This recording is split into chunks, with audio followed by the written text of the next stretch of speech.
बिस्मिल्लाहिर्रहमानिर्रहीम, अस्सलाम वालेकुम।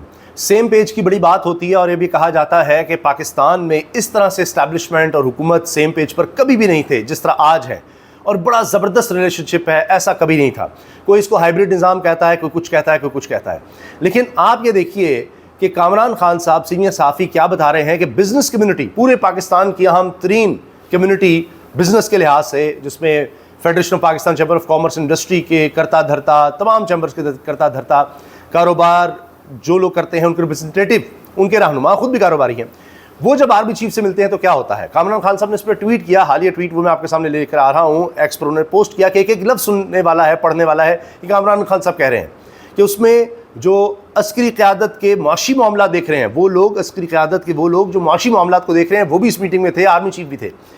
आर्मी चीफ ने बिजनेस कम्युनिटी के तहफ़्फ़ुज़ात नहायत संजीदगी से नोटिस लेते हुए इंतहाई सख्त अल्फाज का इस्तेमाल करते हुए वाज़ेह किया कि किसी कीमत पर FBR को कारोबारी तबके को ब्लैकमेल करने या हरासा करने की इजाज़त नहीं दी जाएगी। अब जिस ट्वीट का मैं हवाला दे रहा हूँ वो पहले सुन लीजिए कि अब ये कहते नहीं पिंडी इस्लामाबाद यानी वफाकी हुकूमत और पिंडी GHQ का हवाला दिया जाता है। तो अब कामरान खान साहब लिखते हैं, इस पोस्ट का एक एक लफ्ज़ वो कह रहे हैं जी आपने गौर से पढ़ना है। लिखा है इस पोस्ट का एक एक लफ्ज़ पर गौर करना ज़रूरी है। पीर की शाम पाकिस्तान की कारोबारी दुनिया में एक तारीखी लम्हा उस वक्त आया जब मुल्क भर के तमाम बड़े chambers of commerce and federation of Pakistan chambers of industry FPCI की क़यादत ने army chief field marshal Asim Munir से इस्लामाबाद में बराह रास्त और मुश्तरका मुलाकात की। इस इंतहाई अहम मुलाकात में राबतों का इंतज़ाम साबिक़ वज़ीर दाखिला तिजारत और सनत गौहर एजाज के सुपुर्द था, जबकि वफाकी वज़ीर दाखिला सैयद मोहसिन नकवी और मुआशी मामलात से मुंसलिक फ़ौजी लीडरशिप गौहर एजाज साहब के साथ इस गैर मामूली मुलाकात में फील्ड मार्शल साहब के साथ बतौर ख़ास शरीक हुए। ये मुलाकात 2 घंटे के लिए तय थी, मगर बढ़ते हुए मामलात के बायस 3.5 घंटे जारी रही। आम मामला ये है कि मुझे बताया गया है कि ताजिर बरादरी तवील अरसे से वज़ीर आज़म से मुलाकात का वक्त मांग रही थी, मगर वज़ीर आज़म के पास वक्त दरकार नहीं था।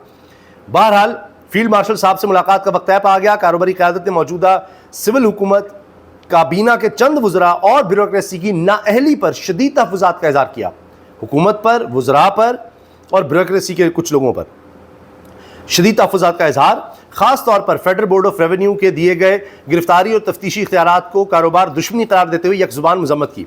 आर्मी चीफ ने इन तहफ़्फ़ुज़ात का निहायत संजीदगी से नोटिस लेते हुए इंतहाई सख्त अल्फाज का इस्तेमाल करते हुए वाज़ेह किया कि किसी कीमत पर FBR को कारोबारी तबके को ब्लैकमेल करने या हरासा करने की इजाज़त नहीं दी जाएगी।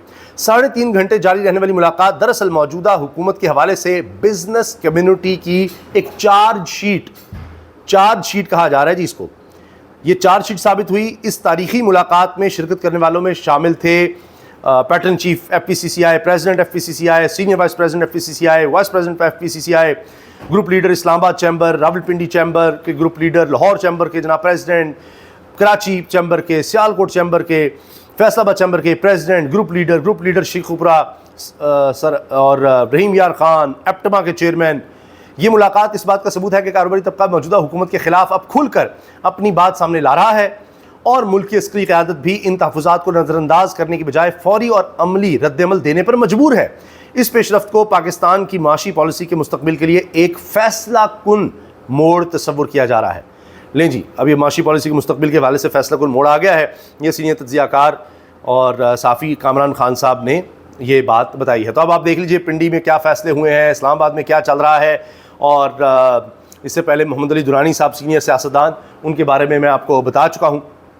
नईम अशरफ भट्ट साहब ने उनका इंटरव्यू भी किया और उसमें उन्होंने कहा है कि इस्टेब्लिशमेंट कब तक इनको अपने कंधों पर उठा कर रखेगी, कब तक बर्दाश्त करेगी।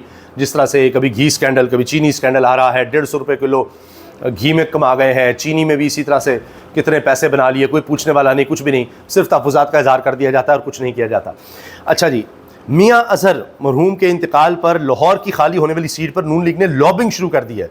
अच्छा, इनकी लॉबिंग एक ही है कि किस तरह से ठप्पे लगने हैं, किस तरह फॉर्म 47 बनना है, किस तरह वोट किसी और को डालेंगे, काउंट हमारे ही होंगे, ये लॉबिंग है। इन्होंने और क्या करना है, वोट तो इनके पास है नहीं, क्योंकि इनके अपने लोग डिविजनल सदर मुस्लिम लीग नून ये कह रहे हैं, आबिद रज़ा कोटला, मुस्लिम लीग नून PTI से हारी है तो इक़्तिदार PTI को मिलना चाहिए था। 7-8 हज़ार वोटों वालों को इक़्तिदार देकर विफाक और सूबे का वज़ीर बनाना जुल्म और जबर है।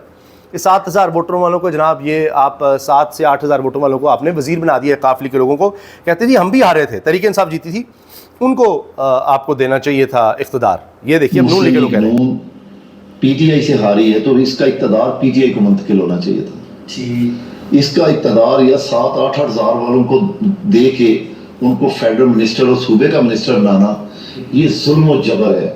अच्छा, तो किसने बनाया? आपके शहबाज शरीफ साहब है ना काबीना में, आपके अपने डिविजनल सदर अब ये कह रहे हैं नून लीग के, तो आप सोचिए हुकूमत भी है और साथ डिविजनल सदर साहब खुद कह रहे हैं कि हम तो हारे हुए थे।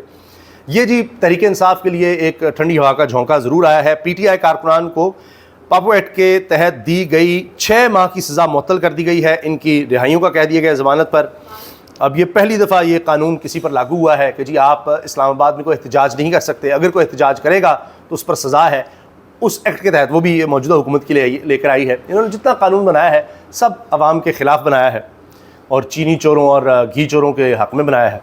जिस तरह ये $100 मिलियन इन्वेस्ट कर दिए, किसके थे किसके नहीं थे, एक अहम सियासी ख़ानदान की शख्सियत ने कर दिए। ख़बरें चल रही हैं, नदीम मलिक साहब ने भी बता दिया है उनके पास ये 28 अरब रुपये आया कहाँ से, किस तरह इन्वेस्ट किया। अब कह रहे हैं, ये भी ख़बरें चल रही हैं कि वही साहब अब पाकिस्तान में कोई एलीट हाउसिंग सोसाइटी बनाने जा रहे हैं। तो बस पैसे की रेल पेल जहाँ है, आम लोगों का तो कोई पुरसान हाल नहीं। खैर जी, district and session courts Islamabad ने पीटीआई कारकुनान को पापो एक्ट के तहत दी गई 6 माह की सज़ा मुअत्तल कर दी। अदालत ने पीटीआई कारकुनान की सज़ाएं मुअत्तल करके इन्हें ज़मानत पर रिहा करने का हुक्म दिया। अदालत ने मुलज़मान को 20-20 हज़ार रुपये के मुचलके जमा करवाने का हुक्म दिया। अदालत ने पीटीआई वर्कर्स की ज़मानतें 382A के तहत मंजूर की। जुडिशल मजिस्ट्रेट अहमद शहजाद गोंदल ने ज़मानत की दरख्वास्तों पर फैसला सुनाया। पीटीआई वर्कर्स पर थाना रमना में 2 मुकदमात दर्ज हैं जी। मुकदमे सिर्फ पीटीआई वालों पर ही होते हैं। ये भी बड़ी खबर इसको करार दिया जा रहा है कि आखिरकार इनको बेचारों को ज़मानतें तो मिल गई हैं और अब इनको ज़मानतें मंजूर होने के बाद रिहा करने का हुक्म दिया गया है। अब आ जाइए जी, सिर्फ 9 दिन रह गए हैं तहरीक के हवाले से और 5 अगस्त को नुक्ता अरूज पर तहरीक को लेकर जाना है। और इसके लिए अब आप देख रहे हैं कि सिंध में भी सलमान राजा साहब एक्टिव हुए हैं, शहर शहर लोग एक्टिव हो रहे हैं। हत्ता कि ओवरसीज़ के हवाले से भी पूरे का पूरा शेड्यूल आ गया है। 2 अगस्त को कहाँ, 3 अगस्त को कहाँ होना है। फिर इसमें जनाब अमेरिका, स्विट्ज़रलैंड, कनाडा, इनके मुख्तलिफ शहर हैं, नीदरलैंड्स है, इसी तरह दीगर शहर हैं और मुख्तलिफ ममालिक के मुख्तलिफ शहर, ऑस्ट्रेलिया, कनाडा, शिकागो, ये Belgium, USA, Germany, Netherlands, France, लंबी फहरिस्त है किस दिन किस वक्त कहाँ होगा। न्यूजीलैंड में भी होगा, ह्यूस्टन में, अमेरिका में, ग्रीस में और इसी तरह आयरलैंड में भी जी, बार्सिलोना स्पेन में, बर्मिंघम बरतानिया, हर जगह पर इस तरह से ये शेड्यूल है एहतजाज। तहरीक ओवरसीज़ भी इसको लीड कर रहे होंगे। मीरपुर खास सिंध में हिंदू बरादरी की जानिब से पीटीआई जलसे पर कारकुन पुरजोश नज़र आ रहे हैं।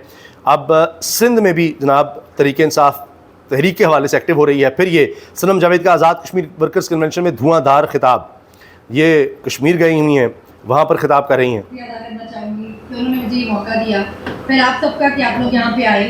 तकरीरें तो खैर मुझे करनी नहीं आती, वैसे भी जब मैं बोलती हूँ मेरे को पर्चा हो जाता है, पता नहीं मेरे बोलने से इतना क्या मसला होता है। यानी मैं जब बोलती हूँ तो पर्चा हो जाता है। तो बहरहाल ये जनाब इस वक्त की ताज़ा तरीन अपडेट्स हैं। इजाज़त दीजिए, अल्लाह हाफ़िज़।